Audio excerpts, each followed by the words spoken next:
आपसे पूछूं कि हमारे सोलर सिस्टम का सबसे प्यारा प्लेनेट कौन सा है, तो आप में से ज्यादातर लोग बोलेंगे सैटर्न। लेकिन आखिर सैटर्न ही क्यों? तो यार इसकी एक खास वजह है, और वो खास वजह है प्लेनेट सैटर्न के इर्द गिर्द मौजूद उसके रिंग्स।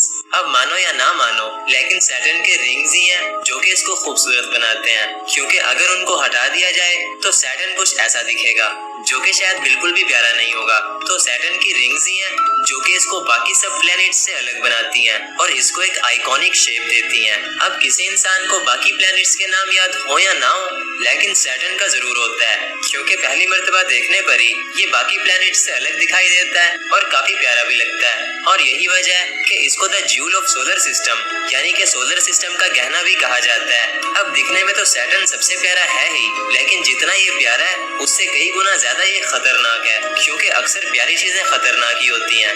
वैसे भी काफी टाइम से लोग मुझे सैटर्न पर वीडियो बनाने का बोल ही रहे थे, तो मैंने सोचा क्यों ना ये वीडियो सैटर्न पर ही बनाया जाए। तो बस दोस्तों, आज के इस वीडियो में हम सैटर्न के कुछ भयानक राजों से पर्दा उठाएंगे और सैटर्न के बारे में ज्यादा से ज्यादा जानने की कोशिश करेंगे। और हमेशा की तरह ये वीडियो भी काफी ज्यादा इंटरेस्टिंग होने वाला है, इसीलिए इसको एंड तक देखते रहना। तो दोस्तों, अगर बात की जाए सैटर्न की, तो सैटर्न को एंशिएंट टाइम से ही डिस्कवर किया जा चुका था, क्योंकि सैटर्न उन 5 प्लैनेट्स में से है जो कि बिना किसी टेलीस्कोप के दिखाई देते हैं। जी हाँ दोस्तों, आपने बिल्कुल सही सुना, क्योंकि मरकरी, वेनस, मार्स, जुपिटर और सैटर्न ये 5 ऐसे प्लैनेट्स हैं जिनको हम अपनी आम आंख से बगैर किसी टेलीस्कोप के आसमान में देख सकते हैं। ये प्लैनेट्स हमें एक बड़े से स्टार की तरह नजर आते हैं, और यही वजह थी कि एंशिएंट टाइम के लोगों को लगता था कि हमारे सोलर सिस्टम में सिर्फ 5 प्लैनेट्स हैं, क्योंकि उस टाइम पर ना तो कोई टेलीस्कोप थी और ना ही कोई दूरबीन थी जिससे वो बाकी के प्लैनेट्स को देख पाते।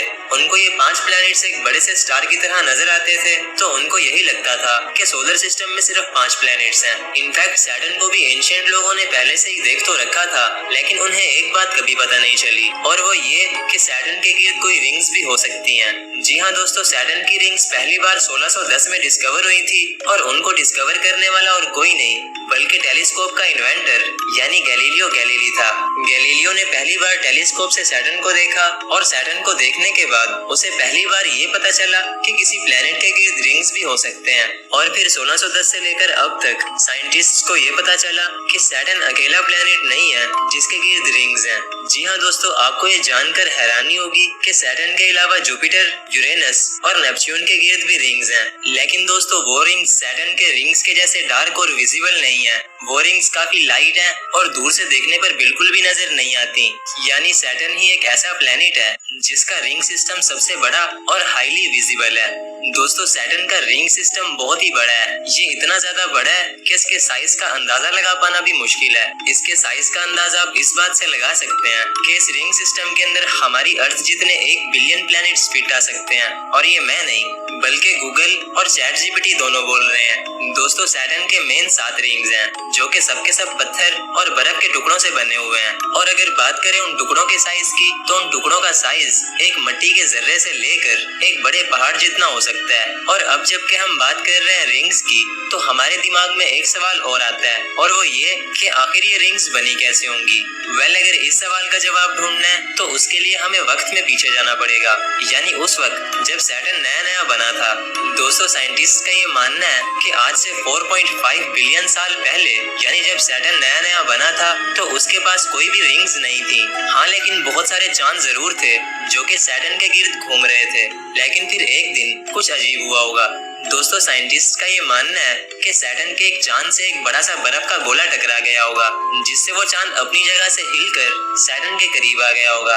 लेकिन जैसे ही वो चांद सैटर्न के करीब आया होगा, तो वो सैटर्न की हाई ग्रेविटी की वजह से टूट गया होगा और छोटे छोटे टुकड़ों में बट गया होगा। फिर वो टुकड़े सैटर्न के गिर्द घूमने लग गए होंगे, और फिर इस तरह जन्म हुआ होगा सैटर्न के गिर्द रिंग्स का, जो कि आज के टाइम पर सैटर्न को सबसे बड़े रिंग्स वाला प्लेनेट बनाता है। और दोस्तों, अगर आपने नोटिस किया हो, तो जब से ये वीडियो स्टार्ट हुआ तब से लेकर अब तक मैं सिर्फ सैटर्न के रिंग्स के बारे में ही डिस्कस कर रहा था। तो चलो अब रिंग्स को रखते हैं साइड पर और बात करते हैं सैटर्न की। दोस्तों सैटर्न हमारे सोलर सिस्टम का दूसरा सबसे बड़ा प्लेनेट है, जो कि सूरज से 1.4 बिलियन और अर्थ से 1.3 बिलियन किलोमीटर की दूरी पर है। ये इतना ज्यादा दूर है कि अगर हम किसी तेज से स्पेसक्राफ्ट में बैठकर अर्थ से सैटर्न पर जाएं, तो हमें वहां पहुंचने में पूरे 3 साल और 2 महीने लग जाएंगे। और अब अगर देखा जाए तो इंसान अब तक सिर्फ चांद पर ही लैंड हुए हैं। इसके अलावा ना तो अब तक इंसान मार्स पर लैंड हुए हैं और ना ही वो वीनस पर लैंड हो सके हैं, जो कि हमारी अर्थ के सबसे करीब वाले प्लैनेट्स हैं। और रही बात सैटर्न पर लैंड होने की,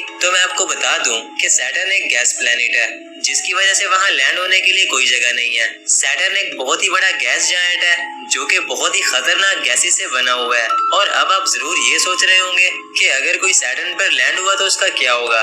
तो यार इसका एक सिंपल सा जवाब है, और वो ये कि अगर कोई स्पेसक्राफ्ट या फिर कोई इंसान सैटर्न पर लैंड होता है, तो सैटर्न पर कोई प्रॉपर सरफेस ना होने की वजह से वो सैटर्न के अंदर गिरता चला जाएगा, हत्ता कि वो गिरते गिरते सैटर्न के कोर तक पहुंच जाएगा। लेकिन मजे की बात यह है कि वो कभी कोर तक पहुंच ही नहीं पाएगा। अब आप बोलोगे कि यार तू कैसी बातें कर रहा है, कभी तू बोलता है कि कोर तक पहुंच जाएगा और कभी बोलता है कि कोर तक नहीं पहुंचेगा। तो यार कंफ्यूज होने की कोई जरूरत नहीं है, मैं आपको समझा देता हूँ। दोस्तों सैटर्न पर बहुत ही हाई प्रेशर है, यानी कि अगर कोई स्पेसक्राफ्ट सैटर्न पर लैंड हुआ तो वो वहाँ के प्रेशर से ही फट जाएगा। यानी आप कोर तक तो तब पहुँचोगे जब आप वहाँ के हाई प्रेशर से बचोगे। और आपकी जानकारी के लिए मैं बता दूं कि उस प्रेशर से कोई नहीं बच सकता।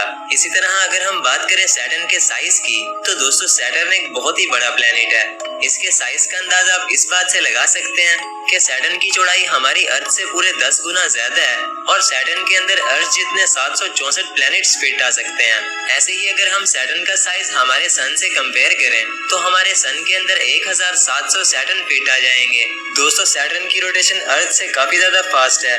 जहां अर्थ पर एक दिन 24 घंटे का होता है, वहीं सैटर्न पर एक दिन सिर्फ 10 घंटे 42 मिनट का होता है। यानी जैसे अर्थ पर एक साल 365 दिन का होता है, तो इस हिसाब से सैटर्न की फास्ट रोटेशन की वजह से वहां पर एक साल 10,769 दिन का होगा। और दोस्तों सैटर्न सूरज से काफी दूर है। जहां हमारी अर्थ एक साल में सूरज के गिर्द एक कंप्लीट चक्कर लगाती है, वहीं सैटर्न को सूरज के गिर्द एक चक्कर लगाने में पूरे 29 साल 4 महीने लग जाते हैं। और इसी तरह अगर देखा जाए तो सैटर्न का कलर गोल्डन येलो है। अब ये येलो क्यों है?